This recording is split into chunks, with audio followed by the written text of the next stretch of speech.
So yeah, I'm Marcus, and I'm a co-founder of Hapkey, and I'm also a product coach at Crisp.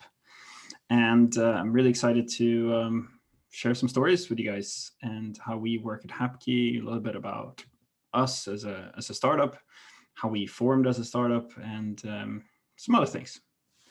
So if we look at the talk, we're going to have 3 chapters. So the first is the idea behind the startup Hapkey. We're going to talk about happiness at work, what that means. And then thirdly, we're going to talk about how we work at Hapkey to continuously develop the product. So all in all, it's going to be stories relating to product development, relating to the startup world, relating to collaboration, relating to how we can work better together, not just within Hapkey, but in other organizations as well. So I think there will be some things that might be relevant to many different people, even though we're going to talk about startups.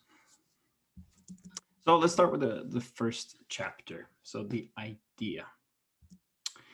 And just to check with you guys, how do you find a good startup idea? And you can use that QR code on the screen. So hold your camera app up towards the screen. You'll go to a website called Slido, and then you don't need to enter the code if you use the QR code, but if you go through a browser, it's slido.com, and you enter the code Hapkey.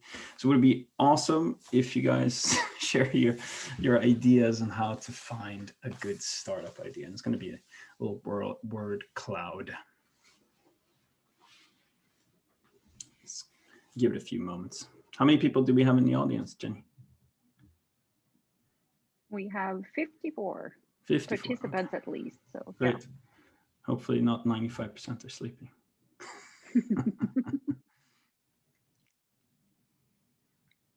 In the shower, yes. I have that brilliant idea. And it's when you relax, right? That's when stuff happens.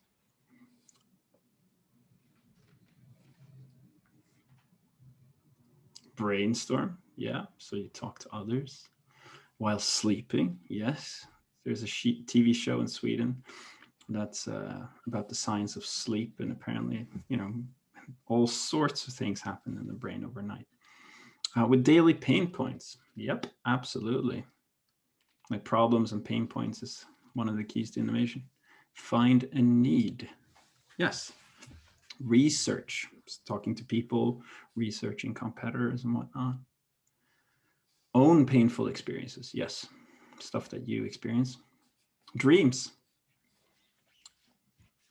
It does not work, exclamation point. Yeah, so it's like a pain. Yeah, when I'm angry about stuff. Yeah, so there's some patterns here. Post, I can't see that. Post exercise. Yeah. Hackathon. Yeah, fun stuff. So thanks for giving your thoughts. And let's go back to 2015. So 6 years ago. How was the world back in 2015? So this was me at the time in 2015, not the real photo of me, but how I felt at the time. So I got a job as a design manager for a large organization. And it was my first experience being a real manager, a real leader. So I was tasked to run a design team and to build that design team up to 8 people. And I have never had the experience of leading a large team. So it was a daunting task for me to lead a team. And I had limited knowledge, and I had a lot of questions relating to leadership and to how to run a team, etc. So what do you do when you have these types of questions? So I use Google, right? So I used Google to find blog posts and podcasts and books relating to leadership and management. And I stumbled upon this blog post by Jeff Sutherland, who's one of the founders of Scrum. And he wrote an article that he started measuring something called the happiness metric in his team, in one of his teams. And they increased their velocity by 500%. And I was like, well, velocity, what is that? That's probably something good, right? And it means that they increase their throughput by 500%. So doing more stuff in less time, basically. And I was like, oh, it's a velocity. Okay, that sounds fun. Or that sounds good, right? I want to increase the velocity. And this happiness metric, that sounds interesting. So I read up online about happiness metric, and go figure, CRISP is actually behind the happiness metric. So CRISP wrote in their DNA. So I work at CRISP now, so I left Nodnet. And DNA is a website where CRISP puts all the details relating to how they govern, or how we govern CRISP, right? And this is how the DNA looks like. So it's a Wikipedia or wiki page where we put a bunch of things relating to how we run the company. And there's an interesting quote here on the DNA website. And it says, CRISP has no other goal than to provide a happy home. That's interesting, right? What does that mean? No other goal than to provide a happy home. Because if you talk to Henrik and you talk to a few others who were part of drafting the DNA, writing the DNA, the simple equation is like, if we're happy at CRISP as consultants, we will do a better job for our clients.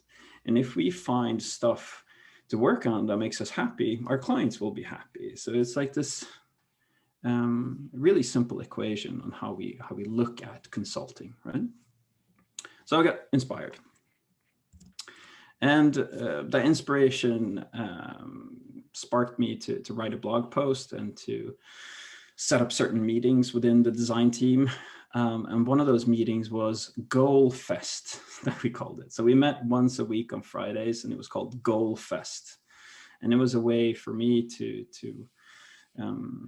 get a pulse of how everyone's doing within the team.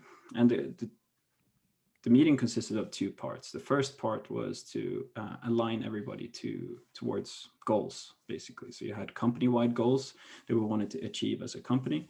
And then we had team goals that we wanted to achieve within the quarter. And then you have individual goals that we want to achieve within the quarter, and also weekly goals. So we followed up on these goals every Friday. And another thing that we did on Fridays was that we asked 3 questions. So how happy are you with your current role? How happy are you with Nodnet? And how can we improve your happiness? And we put the answers in a Confluence page, and you can see a screenshot of the Confluence page at the bottom there. So you can see kind of a trend of how people are feeling. And it was a great tool for me as a manager, because I knew who was unhappy at a given moment, and that gave me insight that I should talk to that person to understand, like, how can I help that person? Is it relating to their role? Is it relating to the tools that they use, or relationships with colleagues and stuff like that? So it was great for me to measure continuously how the team was feeling. All right, but the point of just showing this article and how we ran the Goal Fest meeting was that it was a way for us to sense and respond within the organization and within the team. So sense, like, what's going on? Are we achieving our goals? How's everybody feeling? And then respond in certain ways. So that could be having afterworks or working on more interesting projects or whatnot. So we were trying to achieve that loop of sensing and responding continuously. All right, so another year passed. So let's fast forward to 2016. And I went to this conference, Web Summit in Lisbon. And it's an amazing conference. It's huge. I think about 50 or 100,000 people go to Web Summit. And I remember those days when you actually went to conferences, right? That's pretty nice. But it was a good conference. I mean, I enjoyed it, but it's a big conference. You kind of feel small, but I took away some insights from the presentations. But what was interesting was that at the end of the conference, when I was heading home or was about to head home to Sweden, I stumbled upon a small stage.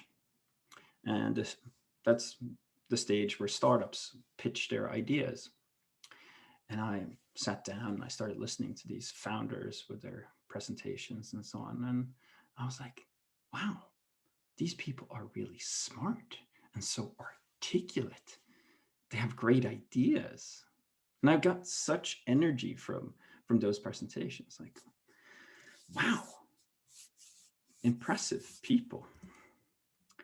And I got this energy. And when I jumped on the plane a few hours later, I was like, I want to do this too. I want to start a startup. Like, I get so inspired. So I opened my laptop and I started sketching. And I started to think about, okay, so what kind of startup should I create?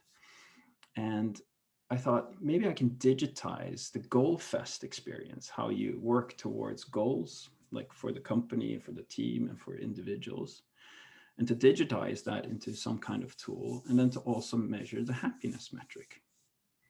And it's a 4 or 5 hour flight to Stockholm, and I couldn't put the computer down. I was so passionate about this idea. Like, I'm going to start a startup and I'm just going to start wireframing and it's going to be great. And a couple of weeks later, I started to design the experience. And this is what it looked like in 2016. So it was called Value, maybe not the best name, and maybe not the best value proposition either, but it was startup level agility for mature companies. Outsmart and outrun your competition with value. And bring the secrets of startups to your organization. So empower autonomous teams, align everyone to measurable goals, and be able to quickly respond to change. And the main part of the product that I envisioned was the dashboard. So you had a dashboard with business goals and the brand purpose at the top. And then you had team goals for the quarter. And then you had individual goals for the quarter as well. And then individual goals for the week. And the finale, you guessed it, happiness metric. So this table showing how people, or the mood of the team essentially. And at the very bottom, you had happiness Kanban, where stuff was featured that you wanted to work on to increase the happiness within the team. And you move that from to do to doing to done. All right, so this was my idea. It's 5 years ago now. Time flies. And I showed it to a bunch of people. I showed it to developers and I showed it to the design team at Nordnet. And they were like, oh, okay, that's interesting. And then I showed it to a few other people as well, outside of the team and outside of my circle of friends. And then we're like, yeah, okay. But they were not really feeling it, right? they were not, they were liking the idea, but they were, yeah, it was not connecting to them, basically.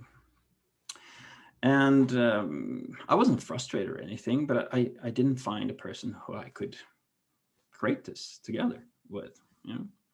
And it just flew to the back of my mind. And I didn't really think about it that much after a couple of months. And then fast forward to 2019. So 2 years ago, or a little bit less than 2 years ago, this guy, Ted, reached out to me and he was like, I've been working with this fantastic team. They're thinking about creating a product within the HR space. I remember your previous idea. Maybe you want to chat with these guys. And I was like, sure, I'll chat with these people, but I have no interest in starting a startup. But let's see what happens. So I met with Vlad and Alex. So Vlad is a co-founder and CTO, and then Alex is the lead designer. And we had a chat, and we talked about, so what should we do? We should do something within the HR. Or what should we do? And then we brainstormed. We talked about competition and the opportunities and so on. And we created a fancy deck, like you do in the beginning, I guess. So the solution, high frequency staff assessment tool around motivation, engagement, and stress, management supports, or risk monitoring, staff churns, like fancy words, right? But then we're like, okay, but what does this mean? And then we kind of stumbled upon some problems. Like, okay, this could mean many different things. And I proposed the idea of measuring the happiness metric, because I'd used it in my teams in the past, using Confluence or whiteboards or whatever, and it worked for me. And I was like, maybe we should do that. And I saw some nods, and then we had a few more meetings, and the nods became bigger. And then, they started to understand like the benefit of measuring happiness metric, because it's really simple. It's 3 questions. And we explored some concepts. So this is early sketches from more than a year and a half ago. And the product has developed a lot more since then. But this concept was with a lot of iconography and so on. And like early spring, I wrote an email on a Sunday, and I said, like, or we had talked about this before, said like, well, we're going to have an alpha release with a landing page where you could capture emails, and then we're going to have a beta release focusing on 4 key user journeys, and the target launch was June 1st. And that didn't really happen. It took maybe 3 or 4 months after that until we launched. And the name that we were using back then was Moxie.app. But we discovered that a lot of startups like the name Moxie, and also a venture capital firm called Moxie Venture. So we decided to change. And the process of setting up a Swedish aktiebolag took not weeks, it took a couple of months actually. So we pushed the beta until the fall. And this is what the beta looked like in, I think, September or October in 2019. Feedback, sunny side up. Lend an open ear to feedback and let your employees take part of the decision-making process within your company and contribute to its evolution. Maybe a mouthful. Feedback sunny side up doesn't really convey what the product is about, but this was the first iteration, the launch of the product. And we launched in the fall, but a pivotal moment for us as a team was when we met physically. So Vlad and Alex, they're based in Romania, and we decided to meet up in November in Budapest. And Budapest is an awesome town if you haven't been. And we rented an Airbnb. We stayed in the same apartment and worked a weekend and had a lot of fun too. But it was a key moment for us because we got to know each other and brainstorm ideas relating to the future of the product and so on. And did you know that in Budapest, Bruce Willis has his own energy drink? Isn't that fantastic? It's called Hell.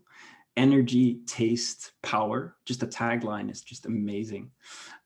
So it's another, thing about going to Budapest just to try Hell, right? Anyway, that was a sidetrack. So going from that Budapest moment, we were really aligned. We got a lot of positive energy out of that weekend. We got our first customer in January, and you can see on my face how happy I was. So I presented at an all hands meeting for this customer, and we sent out the first pulse during the meeting, and I was like shaking. I was like, "Is this stuff gonna work?" But it worked, and we got data directly. And it was great. We talked about the product. We developed the early product. We got our first customer, and thanks to that customer for really trying an early version of the product. But it was a great moment to really see the product come to fruition. And this is what the product looks right now. So it's been a year since that first customer. And the value proposition is different, and it's going to change actually in a couple of weeks. But we've learned a lot from this process of launching, talking to customers.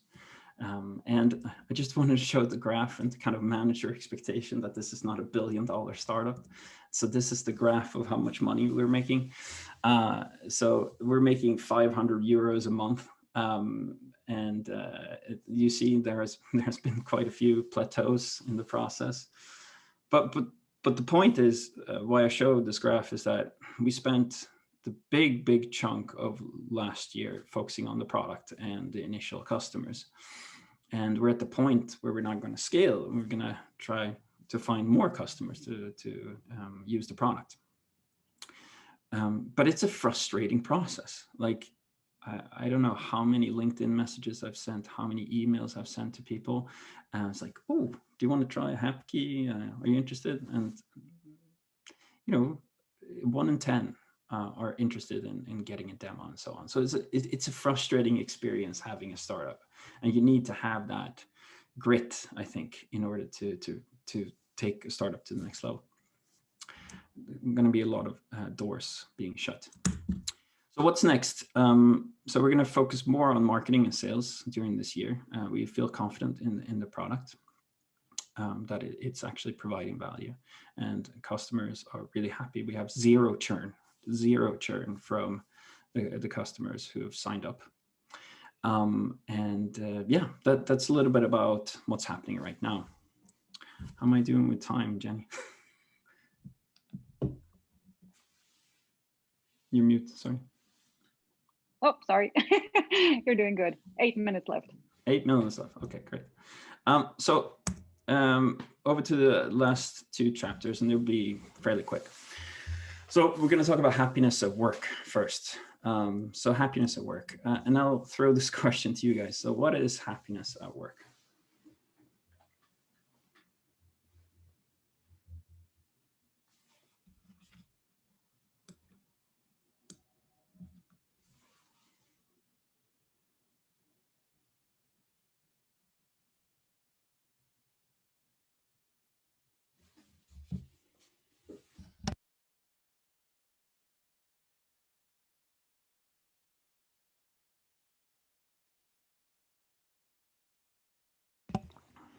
Success, yeah. Teamwork, meaningful contribution, yeah. The stuff that you're working on is really making an impact.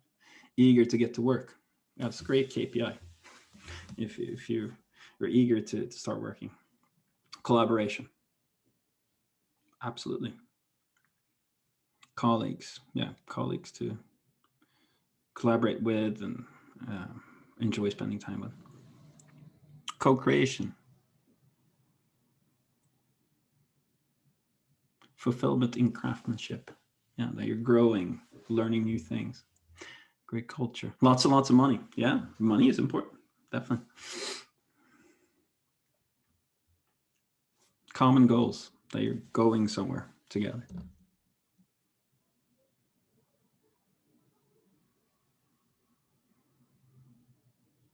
Great, thanks for that. Helsingborg, others grow. Maybe helping. But it seems like we're not that happy if you look at statistics, and this is a classic statistic from Gallup State of the Global Workplace, and 60% are not engaged if you look at the global workforce. 18% are actively disengaged. I don't even know what that means. Does that, like, if you're actively disengaged, does that mean that you're sleeping at work? I don't know. And then engaged is 15%. So less than 20% are engaged. And there are plenty more statistics around this. So we have a problem globally around engagement and happiness. And going back to what I talked about before, so it's about having that loop of sensing and responding within your team, within your organization, what's going on and how you can make it better, right? And Matthias talked about that as well in his talk. And we do a great job at sensing and responding for our customers, to understand our customers, to solve their pain points, to provide better products and services. But do we do enough to sense and respond within our teams? And I think there's huge opportunity there. Within the agile world, you have retrospectives, which are great. And then you have things like the happiness metrics. But I'm not seeing the same kind of innovation when it comes to sensing and responding within teams. So my call to action to you, what can we do more? And what are other examples of sensing and responding within teams? And another thing I want to talk about is that happiness, the way I see it, is a mental model, is something that we can refer to. And it's not a destination, like we're going to reach nirvana and everybody's going to be happy. It's about just having a common vocabulary about what's happening in the team. And I think happiness is a good word because it's referenced, I mean, even in the Constitution of the United States, you know, the pursuit of happiness, right? And like we want to be happy. And that's something that we aspire as humans. And I think another thing about happiness is that it's a positive loop.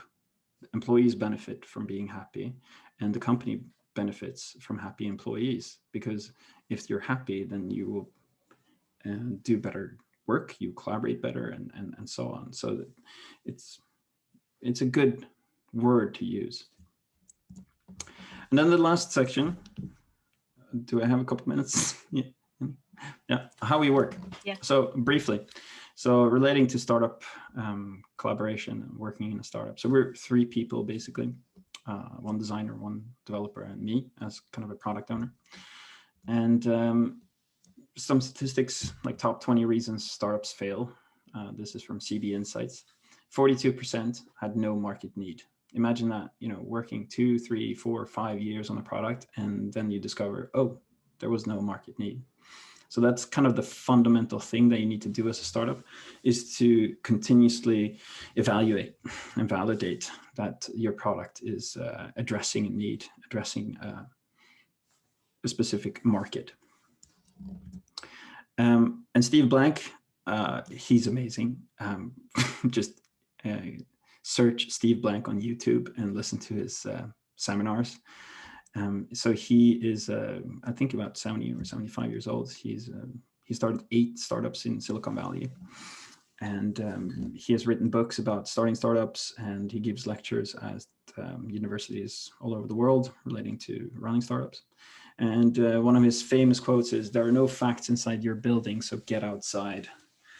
And I think that's the biggest thing that I can recommend to other teams, not just in startup teams, product teams in general, that in order for you to create the best product, you need to start, or you need to continuously talk to people who are using the product and who might use the product to get that insight. So that's something that we aspire to live by, to continuously talk to customers and get their input and insight. And relating to collaboration, so this is the classic Venn diagram when it comes to product management or agile product development. You have product and tech and design.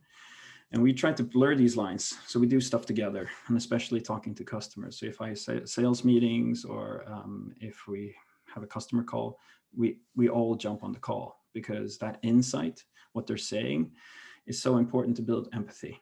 And that empathy is used to create solutions in the product, right? So blur the lines and work together across disciplines. Something that works for us. And then our process, like the Swedish saying is that you can only peel 1 potato at a time. Do I need to say more? In small product development, like a startup, you have to really focus on small things and one thing at a time, because you have limited resources. And then this is no news to you guys being agilists, but many small steps are better than the big one. So we try to make small steps, and when we launch new features, we launch for 1 customer, and we learn from that customer, and then we move on to the next customer, and so on. So in conclusion, startup ideas mature over time. So it took me, I don't know, 6 years or 5 years to mature a startup idea. Happiness is a mental model. Keep it simple. Like our product, we aspire to have a really simple product. And I think that's important if you're starting a startup, to have a really simple feature set. And get out of the building, like Steve Blank says, as much as you can. And then do it together. Do it together, cross silos, cross functionally. So with that said, thank you very much. So my email is marcus@hapkey.io. Email me if you have any questions. Look up Hapkey if you think it's interesting. And happy to take any questions if we have time. I don't know. Yeah, we're just heading into our 5-minute break, but if you don't mind staying another minute, if someone has a question for you, feel free to write it in the chat or unmute yourself. Great. Such an important topic with happiness.